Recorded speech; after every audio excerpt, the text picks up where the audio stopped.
guys. Laki sa manok guys. O, tingnan nyo guys. Tulog ko si baboy guys.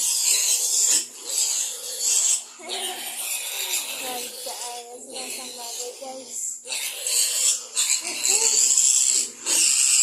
Napagdaw ng manok guys. Kain ng baboy ko guys. Hindi na kinakain yung manok guys.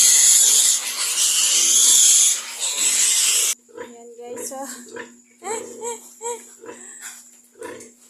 hindi niya kinakain yung ano guys. Yung manok guys.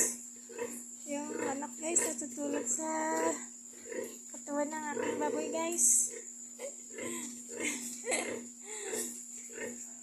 Okay, ganang danok.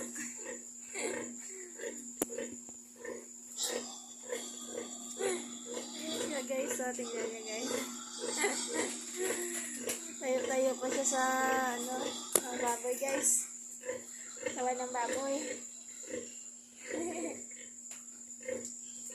Diba? Napadede siya.